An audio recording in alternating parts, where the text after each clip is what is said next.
In the years following the fall of Constantinople in 1453, the Ottoman Empire entered what would become its most illustrious period of time, later remembered by historians as its Golden Age, spanning the late 15th and much of the 16th century. This era was marked by a succession of powerful rulers who expanded the empire's reach, refined its systems of governance, and nurtured a vibrant cultural life. At the heart of this transformation stood Sultan Mehmed II, known to history as Mehmed the Conqueror.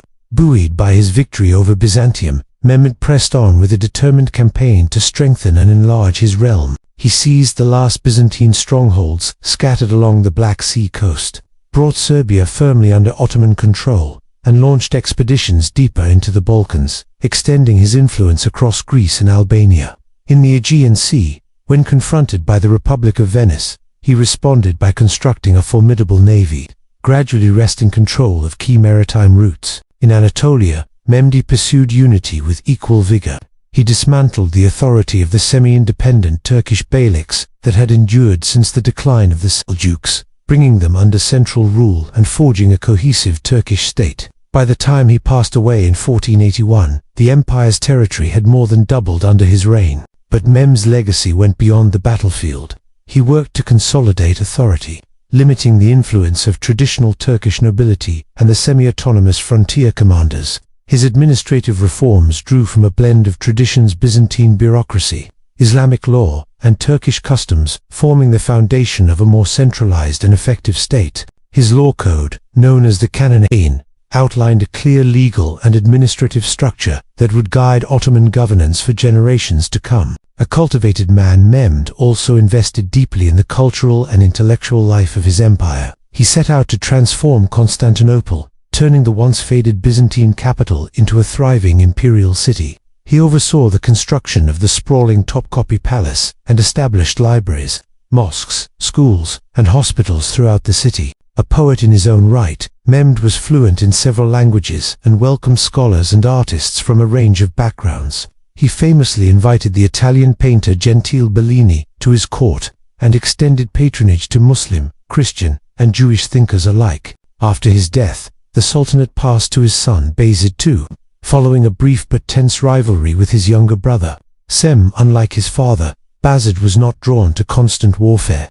Instead, he ruled with a more reflective and inward-looking approach, prioritizing stability over expansion during his long reign from 1481 to 1512. Bayezid strengthened the empire's naval forces, developing a fleet capable of standing against Europe's maritime powers. He is also remembered for his humanitarian response to the expulsion of the Jews from Spain in 1492. Thousands of Sephardic Jews found refuge within the Ottoman lands, where they enriched society with their knowledge of trade, medicine, and skilled crafts. A man of deep spiritual inclination, Bayezid was influenced by Sufism and supported various religious and scholarly institutions. Under his rule, the empire enjoyed a period of relative peace and internal consolidation, quietly setting the stage for the grandeur that would unfold under the next generation of Ottoman rulers. As Sultan Bayezid II grew older, a quiet but dangerous rivalry began to unfold among his sons. Chief among them was Selim,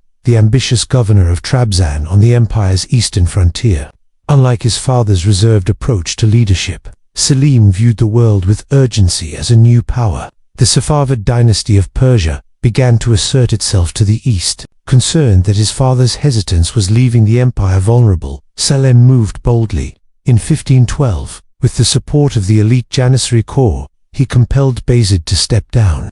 He then eliminated his rivals within the royal family to secure his claim to the throne. Selim I, often remembered by the Sobriquet Yavuz, or the Grim, would go on to redefine the empire in just 8 transformative years. His reign, from 1512 to 1520, was short but filled with momentous conquests that altered the course of Ottoman and Islamic history. His first major campaign was aimed at the Safavid Empire, led by Shah Ismail I, a charismatic ruler who had established Shia Islam as the state religion and was winning the loyalty of several Anatolian tribes.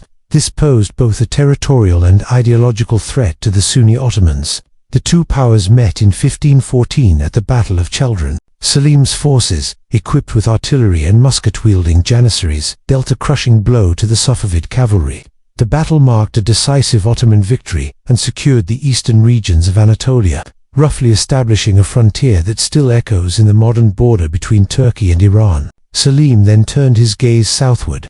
The powerful Mamluk Sultanate, which had ruled over Egypt, Syria, and the Arabian heartlands for centuries, became his next objective. In a swift and calculated campaign, Selim's army marched through Syria in 1516 and entered Cairo the following year. With these victories, the Ottomans gained control over vast new lands, including the holy cities of Mecca and Medina. As a result of this conquest, Selim received the symbolic regalia of the caliphate from the last Abbasid caliph who had lived under Mamluk protection as a ceremonial figure. While the legality of this transfer was debated in Islamic tradition, it granted the Ottoman sultans an added layer of religious legitimacy. From this point on, they would increasingly claim not only imperial power, but spiritual leadership over the Sunni Muslim world. The absorption of Egypt brought immense wealth into the empire.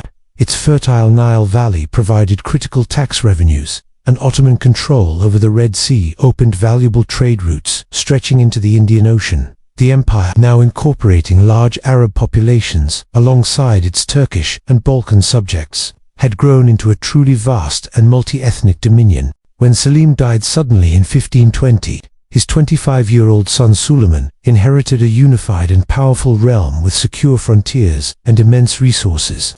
Young but well prepared, Suleiman had been educated in the palace school and had served as governor in various provinces, gaining first-hand experience in administration and military affairs. Suleiman I, who would later be remembered in the West as the Magnificent and in the Islamic world as Kanuni, the lawgiver, wasted no time in asserting his leadership. In 1521, he led a successful campaign to capture Belgrade, a heavily fortified city that had long resisted Ottoman expansion.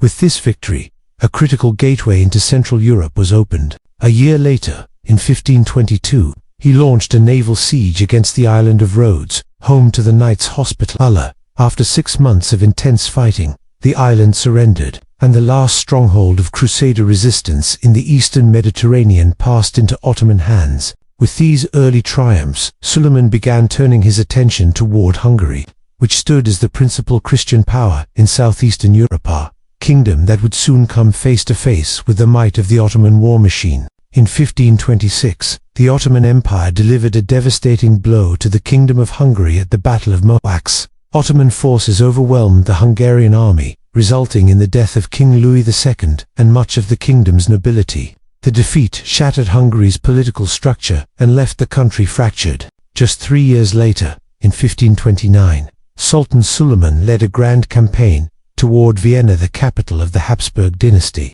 Though the siege ultimately failed due to worsening weather and strained supply lines, it marked the furthest Ottoman advance into the European heartland. This moment would define the edge of Ottoman territorial ambition in the West. For over a century and a half, the Ottomans and the Habsburgs would contest dominance in southeastern Europe, neither ever fully overcoming the other. Though European campaigns tend to capture the most attention, Suleiman was equally active on other fronts. He launched 3 major expeditions against the Safavid Empire in the east, securing key victories and eventually taking Baghdad. This brought much of Mesopotamia under Ottoman rule and strengthened the empire's hold over the Tigris and Euphrates regions. On the seas, Ottoman power also surged. Naval campaigns reached into the Indian Ocean, challenging Portuguese influence along major trade routes.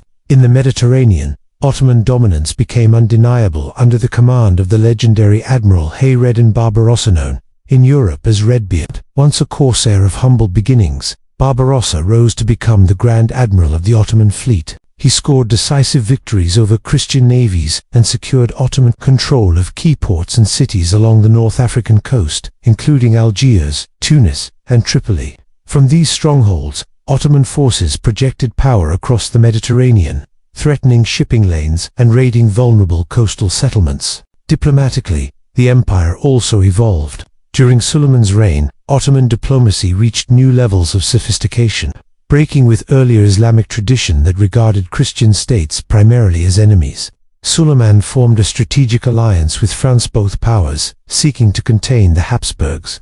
Ottoman ships were even permitted to winter in French harbors, and joint military operations were planned. Through a series of agreements known as capitulations, French merchants were granted special trade privileges in Ottoman markets, though these arrangements initially signified Ottoman confidence and generosity. Over time they would be used by European powers to expand their economic influence within the empire. Suleiman earned the title Kanuni, or lawgiver, among his people, and the Magnificent in European courts, yet his legacy was shaped as much by internal reform as by conquest. He commissioned a full codification of imperial law, harmonizing secular administration with Islamic principles. This legal system laid the foundation for ruling a vast and diverse empire, and would remain largely intact with modifications well into the 19th century. Under his reign, the Ottoman state reached the peak of its administrative development. At the core of this system was the imperial palace, from which the Sultan ruled with the Council of the Divan, or Imperial Council. This council was led by the Grand Vizier, who acted as the chief executive, alongside military commanders, legal authorities, and financial officials. A well-organized bureaucracy, filled with men educated in palace schools, ensured that imperial policies were carried out across the vast territories. Many of these high-ranking officials came through the devshirme system, where Christian boys were recruited, converted to Islam, and trained for imperial service. This slave elite owed their positions directly to the Sultan, preventing the emergence of a hereditary aristocracy that might threaten central authority. Meanwhile, religious leadership was left in the hands of the ulama Islamic scholars, led by the Sheikh al-Islam.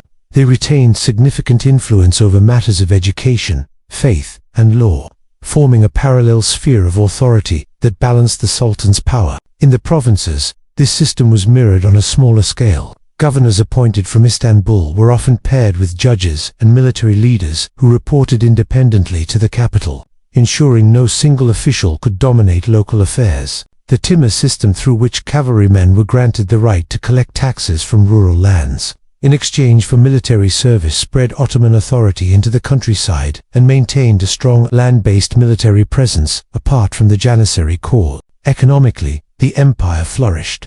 Sitting astride the trade routes that connected Europe, Asia, and Africa, the Ottomans profited from commerce in spices, textiles, metals, and luxury goods. Cities like Istanbul, Damascus, Cairo, and Aleppo remained vibrant centers of artisanal production. The empire's guild system regulated quality and competition in urban workshops, while price controls ensured basic goods remained affordably, an important tool for maintaining order in densely populated cities. Agriculture was the foundation of the Ottoman economy. Most farmers were technically free peasants, though they were bound to their land for tax collection purposes.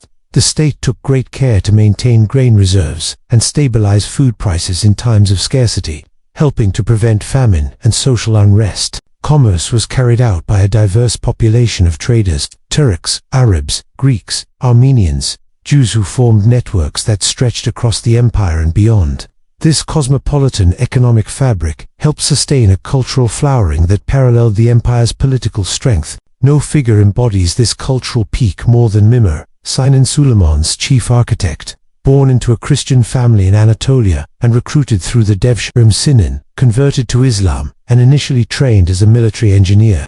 Over the course of a 50-year career, he designed hundreds of buildings, mosques, bridges, palaces, public baths, and caravanserais. His architectural vision would leave a lasting imprint not only on Istanbul, but on the built environment of the entire empire. Among the many architectural wonders commissioned during the height of Suleiman's reign, several masterpieces stand out. The Bayezid Mosque in Istanbul, built in memory of Suleiman's beloved son, was one of the earliest major works by the imperial architect Mimar Sinan. This was followed by the Grand Suleimani Mosque complex, which dominated the skyline of the capital and served not only as a house of worship, but as a charitable and educational center. In his final years, Sinan completed the Selim Mosque in Edirne, considered his crowning achievement, an architectural marvel designed when the architect was in his 80s. Sinan's buildings harmonized the spatial grandeur of Byzantine domes with the elegance of Islamic forms and Ottoman innovation. The result was a distinct architectural language that combined engineering mastery with sublime aesthetic balance. These mosques still stand today as enduring symbols of imperial ambition and artistic genius. During this period, the literary arts flourished as well. Ottoman Turkish poetry, influenced by Persian literary traditions, matured into a refined and expressive form all its own. Poets, historians, and scholars were supported by the court, producing chronicles, religious treatises, and scientific works. Astronomers and mathematicians deepened existing knowledge, while jurists and theologians refined Islamic legal thought. The empire's cultural life matched its political and military power.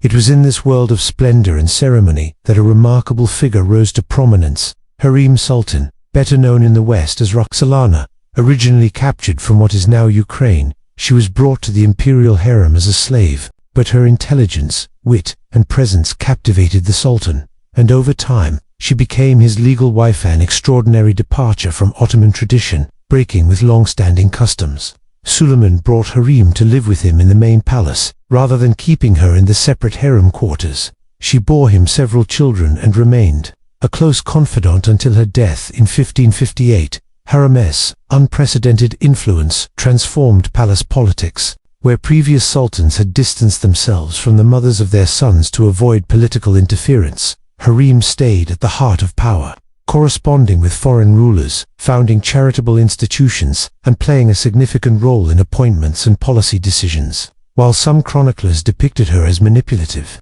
modern historians tend to view her as a politically astute partner to Suleiman, united in their concern for the empire's future. The final years of Suleiman's reign were darkened by painful struggles over succession. His eldest son, Mustafa, widely seen as a talented and popular heir, was accused of conspiracy and executed on the Sultan's orders in 1553, during a military campaign. Many believe that court intrigues and Hürrem's desire to secure the throne for her own sons played a role in this tragedy. The execution shocked the empire and is often seen as a turning point in Ottoman political life. After Hürrem's death, Suleiman withdrew from court life, consumed by grief. His remaining sons, Selim and Bayezid, turned against each other in open conflict. Bayezid's rebellion ended with his defeat and execution, leaving Selim as the sole heir. By 1566, Suleiman, now in his 70s, was once again leading his armies in battle, this time against the Habsburgs in Hungary. During the siege of Szeged, the Sultan died quietly in his tent. His death was kept secret for days by Grand Vizier Sukalu Mehmed Pasha, who ensured that the army continued the campaign and the transition of power to Selim proceeded without unrest. Suleiman's body was returned to Istanbul, where he was buried in a splendid mausoleum beside his grand mosque. At the moment of his death, the Ottoman Empire stood at the peak of its glory. Its domains stretched from the shores of Algeria to the Persian Gulf, from the steppes of Crimea to the highlands of Yemen. Its armies were unmatched, its administration finely tuned, and its cultural achievements monumental. Yet within this apex lay the roots of future difficulties. The brutal practice of royal fratricide, exemplified by Mustafa's death, would give way to the caste system where potential heirs were confined in palace quarters, isolated from the world. This would eventually produce rulers unprepared for leadership. The once dominant cavalry-based Timur system was becoming obsolete in the face of gunpowder infantry like the Janissaries. Economic strains also began to emerge, fueled by the influx of silver and gold that drove inflation throughout Eurasia. Meanwhile, the pace of Ottoman technological innovation began to slow in comparison to an increasingly dynamic Europe. Still, none of these concerns were visible to those watching Suleiman's funeral procession. The empire appeared unshakable. Selim II inherited a realm at the very height of its power, prestige, and complexity. Its carefully built institutions were governing tens of millions of people across a mosaic of languages, religions, and cultures. The legacy of this golden age, its law codes, its architecture, its administrative systems, and its literature would echo long after its political strength began to wane. It would shape the historical destiny of the Middle East, North Africa, and the Balkans, leaving traces still visible in cities and societies today. The Ottoman Empire, at its peak, was not simply a military machine or a collection of conquered territories. It was a functioning imperial civilization held together by a delicate balance of central authority and local autonomy, religious legitimacy and administrative across the deserts of North Africa, the mountains of Anatolia, the forests of the Balkans, and the river valleys of Mesopotamia. The empire succeeded in governing extraordinary diversity. It did so not by erasing local identities, but by accommodating them through flexible governance, layered legal systems, and a cosmopolitan culture that allowed difference to flourish within a shared imperial framework. At its core was a philosophy of governance that favored adaptation over rigidity. The Ottomans, rather than imposing a single model across their domains, preserved local customs where possible and integrated new lands gradually. The Sultan, while nominally absolute, ruled within the constraints of Islamic law, dynastic tradition, and the practical limits of ruling such a vast and complex empire. Under the Imperial Council, the day-to-day operations of the empire were managed by experienced officials, grand viziers, military commanders, treasurers, and scribes. Many had been selected through the devshirme system, which recruited Christian boys from the empire's rural provinces, converted them to Islam, and educated them in palace schools. This merit-based system prevented the rise of a hereditary nobility and ensured the loyalty of the ruling elite to the Sultan alone. In both military and civil spheres, the balance of power was carefully maintained. The Janissaries formed the backbone of the imperial army, while provincial cavalry granted land in exchange for service-ensured control in the countryside. Religious scholars, led by the Sheikh-ul-Islam, governed the moral and legal realms, providing a powerful but separate pillar of legitimacy. This balance between center and periphery, between religion and law, between tradition and innovation defined the empire at its height. And while it could not prevent future challenges, it did create a system that endured for centuries. The military foundation of the Ottoman Empire rested on a sophisticated and balanced structure.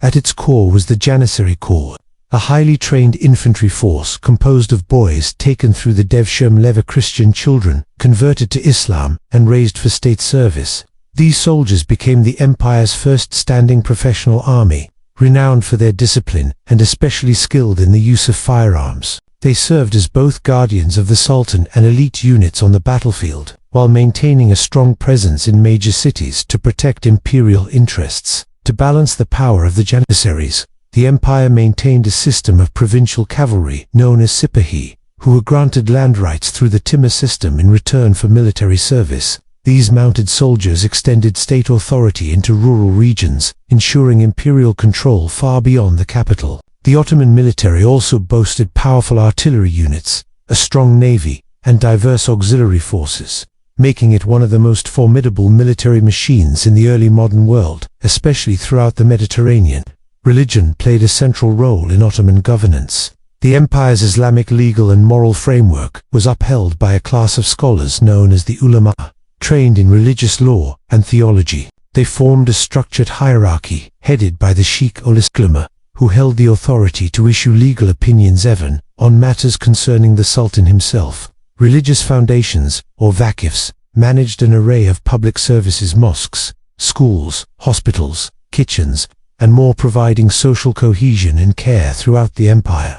These institutions, though often autonomous, helped link distant provinces to the imperial center through networks of shared faith and charitable activity. Perhaps most unique to the Ottoman approach was its method of managing religious diversity, the millet system. Instead of imposing a single religious identity, the empire officially recognized major non-Muslim communities, granting them a degree of self-governance. Each millet was organized under its own religious leadership and allowed to regulate personal matters such as marriage, divorce, and inheritance, according to its own traditions. The Greek Orthodox millet, led by the Patriarch of Constantinople, was the largest, but other groups, Armenian Christians, various Eastern churches, and Jusich had their own separate millets. This structure reflected traditional Islamic legal protections for people of the book, but the Ottomans developed it into a pragmatic administrative system. Non-Muslims paid a special tax known as jizya in return for protection and exemption from military duty. While the framework clearly affirmed the supremacy of Islam in the imperial hierarchy. Remarkably, at a time when Europe was convulsed by religious conflict, the Ottoman Empire offered considerable religious freedom. After the expulsion of Jews from Spain in 1492, thousands found refuge in Ottoman cities. Sultan Bayezid II, upon receiving these refugees, is said to have remarked that the Spanish king had impoverished his own country while enriching the Ottoman lands with skilled and industrious people. The millet system reflected a broader imperial philosophy, a recognition of diversity within a clearly structured hierarchy. Muslims stood above non-Muslims, Turks often above non-Turks, and men above women, but within these boundaries, space was created for communities to maintain their identity and flourish. Ottoman officials often took pride in governing a mosaic of peoples more effectively than their European counterparts. One 16th-century statesman described the empire as a garden of many flowers, each distinct but part of a unified whole.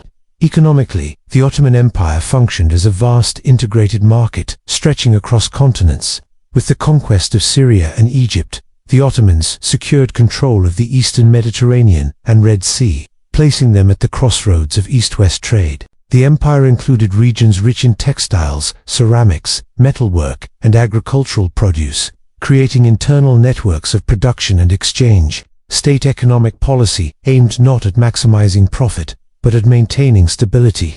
Urban food supply was a priority. Guilds, associations of craftsmen and traders regulated production in towns and cities. These guilds established quality standards, trained apprentices, settled disputes, and served as a bridge between artisans and the state. Membership often crossed religious lines. Muslims, Christians, and Jews could work side by side in the same trade, each protected by the same guild regulations. While the guilds provided structure in the cities, agriculture remained the bedrock of the imperial economy. The majority of Ottomans were farmers, working lands under state oversight.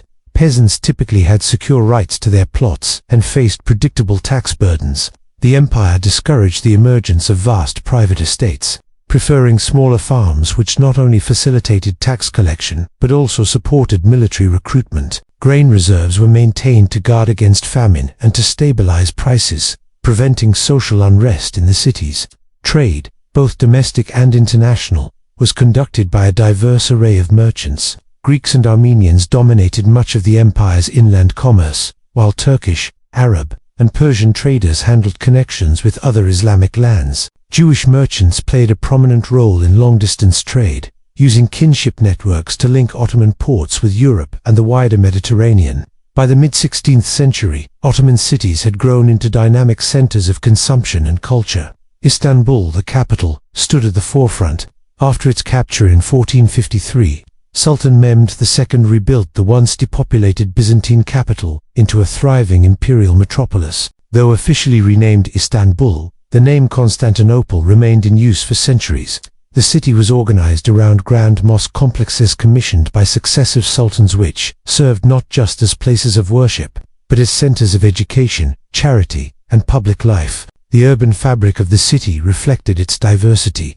Neighborhoods often formed around religious affiliation, each with its own places of worship, schools, and communal institutions. Yet, in the bustling markets and commercial districts, people of all backgrounds mingled, trading, conversing, and sharing public spaces.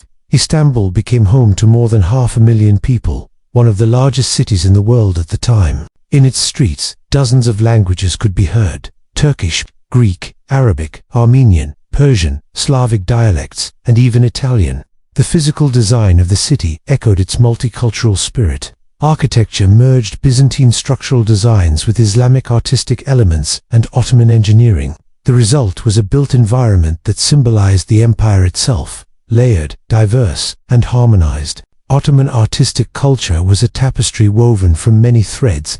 Textiles, one of the empire's most prized art forms, reflected a wide array of influences: Persian floral motifs, Chinese patterns, Italian Renaissance detailing, and local Anatolian traditions all found their place in richly dyed silks and brocades. Ceramics produced in Iznik became especially renowned for their vibrant colors and intricate designs, drawing inspiration from Chinese porcelain while using locally developed techniques to create something uniquely Ottoman. Culinary traditions also mirrored this cultural synthesis. Ottoman cuisine blended ingredients and styles from Central Asia, Persia, the Arab world, and the Balkans. Aromatic stews, savory pastries, rice dishes, and a dazzling variety of sweets created a cuisine that was simultaneously diverse and distinctly Ottoman. This spirit of fusion extended deeply into the intellectual life of the empire. The court became a magnet for poets, scholars, scientists, and historians, many of whom came from outside the imperial heartland. Literary culture flourished in a trilingual world. Turkish was used for administration and everyday communication, Arabic for religious and legal scholarship, and Persian for refined literary expression. Educated elites were often fluent in all three languages. Poetry, in particular, reached a high point of refinement during the 16th century, inspired by Persian literary models but infused with local flavor. Ottoman poets crafted verses full of emotional depth, allegory, and intricate wordplay. Themes of divine love, spiritual longing, and the fleeting nature of worldly beauty filled their lines. Poets like Baku and Fuzuli became cultural icons, their work expressing both personal emotion and the grandeur of the empire. Even Sultan Suleiman himself took part in this literary flowering, composing poetry under the name Muhibi and earning a place among the court's most admired writers. Historical writing also flourished during this golden age. Official court historians recorded the empire's triumphs and challenges, presenting them not just as records, but as moral narratives imbued with lessons and spiritual significance. These chronicles merged storytelling with statecraft, shaping how later generations would view the empire's legacy. Scholars compiled encyclopedic works on a range of subjects from geography to botany, often integrating Islamic traditions with new ideas from European sources. Religious learning remained vibrant. Sufi orders like the Mevlevists, known in the West for their whirling dances, and the Bektasis practiced mystical forms of Islam that emphasized spiritual experience, music, and poetry. At the same time, Orthodox Sunni scholars continued to develop complex legal theories, applying Islamic law to a wide variety of social and political questions. Science and medicine also advanced during this era. Astronomers working in imperial observatories compiled highly accurate star charts and planetary tables. Physicians built on earlier Islamic medical knowledge, drawing from ancient Greek texts while incorporating empirical observation. Ottoman surgeons performed eye surgeries and set fractures, producing illustrated manuals that demonstrated a sophisticated understanding of anatomy and treatment. Because Islamic tradition discouraged figural art in religious contexts, Ottoman artists developed other creative directions. Calligraphy became the supreme art form, elevated into something almost spiritual. Artists invented graceful scripts for copying the Quran, as well as for adorning poetry and imperial decrees. Architecture and decorative design emphasized geometric patterns and floral motifs, reaching high levels of technical and aesthetic achievement in tiles, manuscripts, and textiles. Figural imagery, though avoided in religious spaces, flourished in the genre of miniature painting. These vivid illustrations, often created for manuscripts, depicted court life, battles, festivals, and natural scenes with delicate precision. The images were not designed for individual display but for storytelling, illuminating both literary and historical texts. Music played a vital role in every layer of Ottoman society. A rich musical tradition developed around complex modal systems, known as makams, each expressing different emotional and spiritual moods. Influences from Turkish, Persian, Arab, and Byzantine musical heritage blended into a uniquely Ottoman sound. Instruments like the ney reed flute, tambur, a long-necked lute, and kudum small drums formed the core of the classical ensemble. Music was passed down from master to apprentice in oral tradition, and was central to Sufi ritual, courtly gatherings, and even military ceremonies. For ordinary people across the empire, daily life was shaped by geography, religion, occupation, and class. In rural areas, the rhythms of life followed the seasons. Harvests, religious festivals, and agricultural routines defined the year. Urban life, however, offered more variety. Bathhouses, or hammams, functioned as both hygienic and social spaces. Markets were bustling centers of commerce and conversation.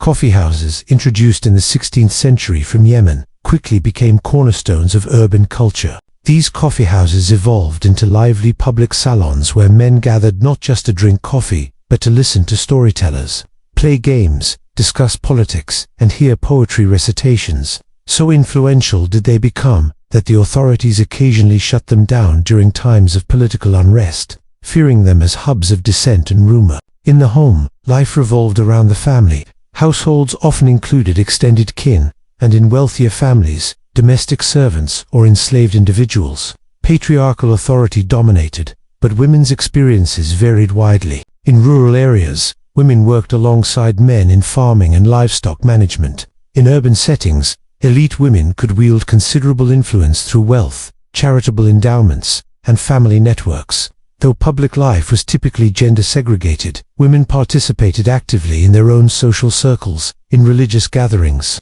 neighborhood associations, and marketplaces. Popular entertainment included shadow puppet performances, traveling storytellers recounting heroic epics or humorous tales, and public sporting events such as archery and oil wrestling. Religious festivals celebrated differently by Muslims, Christians, and Jews were opportunities for feasts, music, communal prayer, and celebration, uniting communities in public joy. The Ottoman court was known for its grand public spectacles. Ceremonies celebrating royal weddings, princely circumcisions, and military triumphs were not just pageantry, they were carefully orchestrated displays of imperial generosity and unity. Lavish feasts, gifts for the public, and colorful parades helped reinforce loyalty to the Sultan and the state across social classes. Education, like many aspects of Ottoman life, followed different paths depending on religion, class, and gender. Most children, regardless of background, received basic instruction in reading, writing, and religious knowledge through neighborhood schools connected to mosques, churches, or synagogues. For Muslims, more advanced learning took place in madrasas, where subjects such as Islamic jurisprudence, theology, logic, and literature were taught. These institutions formed the intellectual backbone of the religious and bureaucratic elite. The palace school, known as the Enderun, provided a more elite, state-centered form of education, training future administrators, military officers, and court officials. Entrance to this prestigious institution often came through the devshirme system, which recruited talented Christian boys from the provinces, converted them to Islam, and gave them rigorous training in service to the empire. Formal education was largely a male domain, but women were not excluded from learning altogether. Within households, women transmitted practical skills, oral traditions, religious instruction, and cultural knowledge. Elite women, especially, could become highly educated and influential, managing property, establishing charitable foundations, and even advising on political matters. The legal system was another pillar of the empire's sophisticated structure. Islamic law, or Sharia, administered by judges called qadis, governed most aspects of daily life for Muslims. Non-Muslims could choose to resolve their legal issues, either through their own religious courts or the Ottoman system, depending on the situation and potential outcome. The Sultan also issued Ottoman imperial laws that complemented Sharia and addressed matters not covered in religious texts. This blend of sacred and secular law gave the empire both legitimacy and the flexibility to address complex administrative challenges. By the mid-1500s, the Ottoman state had reached a mature stage in its institutional development. It had successfully created a governance model capable of managing immense cultural and religious diversity while maintaining political cohesion. The empire's achievements were not merely imitative, they were transformative, merging influences from across the Islamic world and beyond into a distinctive imperial civilization. These strengths, however, also contained the seeds of future instability. The system's ability to balance local autonomy with central authority, religious legitimacy with administrative efficiency, and cultural plurality with political unity depended on strong leadership. In the absence of a capable ruler, or during times of economic or technological strain, the equilibrium could falter. As the 16th century came to a close, the Ottoman Empire stood as one of the world's most formidable powers, spanning vast lands, connecting major trade routes, and housing a rich array of cultures. Its cities buzzed with life and innovation, its armies were feared, and its art and scholarship admired. The cultural and political structures built during this golden age would endure, leaving lasting marks on regions from the Balkans and Anatolia to North Africa and the Arabian Peninsula. When Sultan Suleiman the Magnificent passed away in 1566, he left behind an empire that had reached its zenith in both size and sophistication. But even as his body was laid to rest in a grand tomb beside the mosque that bore his name, subtle shifts were already underway, changes that would slowly, but steadily, reshape the empire. His successor, Selim II, did not inherit his father's strength of character or military discipline. Nicknamed Selim the Sot for his reputed fondness for wine, he preferred leisure over leadership. He left most of the work of governance to his Grand Vizier, the highly capable Sakalu Mehmed Pasha. For a time, this arrangement maintained stability, but it signaled a turning point in Ottoman politics. Where earlier sultans had been active military commanders and decisive rulers, Selim's disengagement from daily governance marked the beginning of a new pattern, one in which the role of the sultan became increasingly ceremonial, with power concentrated in the hands of advisors and bureaucrats. Perhaps even more consequential was the change in how succession was handled. For centuries, Ottoman princes had been sent out as governors to rule provinces, gaining practical experience in building support.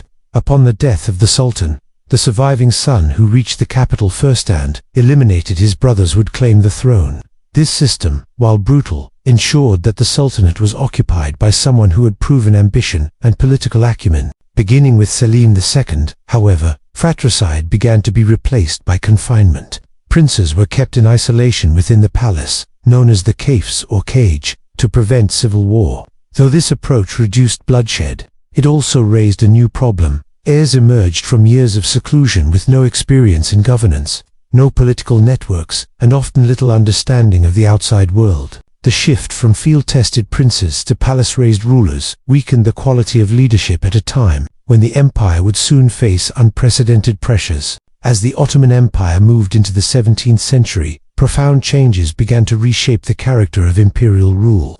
One of the most significant was the altered upbringing of future sultans. No longer trained in the provinces as governors, they now spent their formative years in isolation within the inner quarters of the palace, the harem, surrounded by luxury but cut off from the realities of governance and warfare. Many young princes ascended the throne with little preparation for the burdens of leadership. This change coincided with a shift in power dynamics within the court, a period often referred to by Western observers as the Sultanate of Women. During this era, the mothers, wives, and favored concubines of the sultans, especially the valid sultan or queen mother, played increasingly central roles in imperial politics.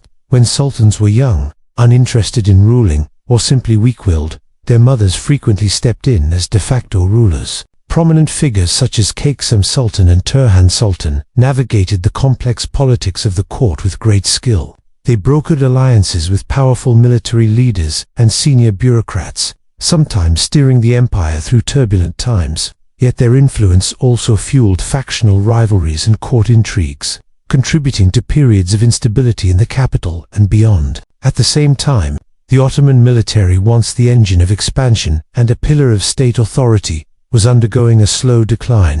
The once elite cavalry forces, known as the Timariyat Sipahis, who had been rewarded with land in exchange for military service, found themselves increasingly sidelined in an era dominated by gunpowder and infantry. As battlefield tactics changed across Europe and Asia, the Ottomans struggled to adapt. The Janissaries, originally composed of conscripted Christian youths raised as elite infantry, loyal only to the Sultan, also underwent a transformation. By the late 16th century, the Janissary Corps had become a hereditary class, with sons inheriting their fathers' positions. Recruitment increasingly came from Muslim families rather than through the Devshirme levy, weakening the original foundation of loyalty and discipline. The corps gradually turned into a politically active and economically entrenched force, often pursuing their own interests at the expense of state stability. Compounding these issues was a growing technological gap. While the Ottomans had once been leaders in artillery and military engineering, they failed to keep pace with innovations emerging from Western Europe during the so-called military revolution. Firearms production stagnated, tactics remained outdated, and the once dominant Ottoman navy, so formidable under leaders like Barbarossa Hürrem, lost its strategic edge. These shortcomings became increasingly evident in war. The protracted conflict with the Habsburgs from 1593 to 1606, known as the Long War, ended in a costly stalemate. Campaigns against the Safavid Empire in Persia resulted in territorial losses. Most symbolically, the 1571 naval battle of Lepanto, though not decisive in terms of geography, shattered the myth of Ottoman invincibility at sea. The battle was a psychological blow, exposing vulnerabilities that had long been concealed behind Ottoman prestige. Economic pressures mounted alongside these military challenges. One major factor was the so-called price revolution, an era of global inflation, triggered in part by the massive influx of silver from the Americas into European and Middle Eastern markets. Prices in Ottoman cities rose sharply, while state-imposed price controls became harder to enforce. At the same time, the discovery of new maritime trade routes around Africa began to erode the empire's dominance over key land-based commercial corridors connecting Asia and Europe. Although the shift was gradual, it signaled the beginning of a broader change in global trade dynamics. The empire's traditional land system also began to erode. The timur system, once a cornerstone of the rural military economy, was gradually replaced by iltizam, or tax farming. Under this arrangement, individuals would pay the state for the right to collect taxes from a particular district. While this often generated quick revenue for the treasury, it also encouraged short-term exploitation. Tax farmers, eager to maximize their profits before their contracts expired, frequently overburdened the peasantry, driving down agricultural productivity and prompting rural depopulation. This exploitative dynamic contributed to growing corruption. The old meritocratic principles of the devshirme-based bureaucracy, where high officials rose through years of training and service, gave way to a system increasingly driven by bribes and patronage. Government posts, including provincial governorships and judicial positions, were now often bought rather than earned. The sale of offices eroded administrative efficiency and fostered a climate of mistrust between the central government and local populations. Even the post of Grand Vizier, once the preserve of the most capable statesman, was at times sold to the highest bidder. This erosion of merit in high office mirrored deeper structural challenges across the empire. At the same time, external threats mounted on every frontier. To the west and north, the Habsburg and Russian empires expanded through military modernization. To the east, Safavid Persia remained a relentless rival. Meanwhile, European merchants, protected by capitulation treaties, tightened their grip on Ottoman markets, skewing trade in favor of foreign powers and weakening local producers. Yet, even as pressures intensified, the Ottoman Empire displayed a striking capacity for resilience. Crisis was met, not with collapse, but with reform. In the latter half of the 17th century, a revival emerged under a dynasty of capable Grand Viziers from the KPRL family. Under their leadership, imperial administration was reinvigorated, and military campaigns brought new victories. KPRL Mehmed Pasha and his son Faisal Ahmed Pasha led successful offensives, including the conquest of Crete after a long struggle with Venice. Even in a period often labeled as decline, the empire's borders expanded. Ottoman influence reached deeper into Ukraine, Poland, Lithuania, and along the northern shores of the Black Sea through vassal states like the Crimean. But ambition outpaced capability. In 1683, Grand Vizier Kerem Mustafa Pasha led a massive expedition against Vienna, aiming to deal a final blow to the Habsburgs. The siege failed. A coalition of European powers counterattacked, launching the Great Turkish War. The defeats that followed were devastating. The Treaty of Karlowitz in 1699 forced the Ottomans to surrender significant territory, Hungary and Transylvania to Austria, parts of Greece to Venice, and northern Black Sea lands to Russia. For the first time, the empire experienced large-scale territorial losses. The shock prompted soul-searching among Ottoman elites. The early 18th century saw the first systematic attempts at European-inspired reform. During the Tulip era under Sultan Ahmed III and Grand Vizier Ibrahim Pasha, the empire opened its first official printing press in Turkish, initiated new military training programs, and sent envoys to European capitals to observe modern institutions. The reforms were bold, but fragile. Conservative backlash was swift. In 1730, a Janissary-led revolt toppled Ahmed III, ending the Tulip era and reaffirming the power of entrenched interests. A pattern emerged: reform initiatives followed by reactionary suppression, leading to slow, uneven progress. Geopolitics grew more threatening. Under Catherine the Great, Russia expanded aggressively into Ottoman territories around the Black Sea. The Russo-Turkish War of 1768 to 1774 ended in humiliating defeat. The Treaty of Keke-Kanaka granted Russia access to the Black Sea, allowed passage through the Bosphorus and Dardanelles, and perhaps most ominously gave Russia the right to protect Orthodox Christians in Ottoman lands, providing a diplomatic pretext for future interventions. Internally, nationalist movements gained momentum, especially in the Balkans. Enlightenment ideas filtering in from Europe ignited cultural revivals among Greeks, Serbs, and Bulgarians, eroding the legitimacy of dynastic and religious rule. The French Revolution accelerated this trend. introducing concepts of popular sovereignty that challenged the very foundations of the imperial system. Sultan Selim, who reigned from 1789 to 1807, understood the gravity of the moment. He launched the New Order, an ambitious reform program to modernize the military, overhaul taxation, and restructure provincial governance. But Selim's vision provoked fierce resistance. Janissaries, conservative scholars, and provincial elites viewed his efforts as dangerous intrusions on tradition and privilege. In 1807, a Janissary revolt deposed the Sultan and nearly extinguished the reform movement altogether. Amid this turmoil, new threats emerged from within the empire's own provinces. Powerful warlords carved out autonomous domains, exploiting the central government's weakness.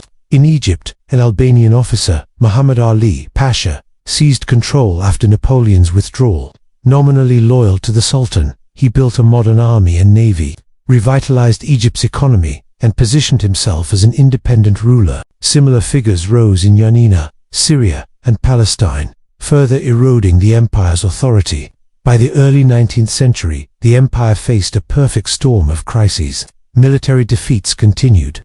The Greek War of Independence, beginning in 1821, gained support from European powers and sapped Ottoman strength. Russian forces repeatedly advanced toward Istanbul. In 1829, Muhammad Ali's army occupied Syria and threatened the Anatolian heartland. In European capitals, diplomats now spoke of the sick man of Europe, and debated how the empire's lands might be divided after its seemingly inevitable collapse. And yet, the empire did not fall. Through a combination of internal reform, shrewd diplomacy, and the remarkable endurance of its people, the Ottoman state survived the century. Grand viziers and sultans played European powers against one another, preserving territorial integrity longer than many expected. The period from the late 16th to early 19th century, then, was not one of simple decline. It was a complex transformation. The empire evolved from an expansionist force to a defensive, multi-ethnic polity, navigating a world that was changing faster than any before. This evolution came at great cost: population displacements, falling standards of living, political fragmentation, and persistent instability. But it also revealed the deep structural durability of Ottoman institutions. The administrative machinery, the millet system, and the cultural framework established in the Golden Age did not collapse.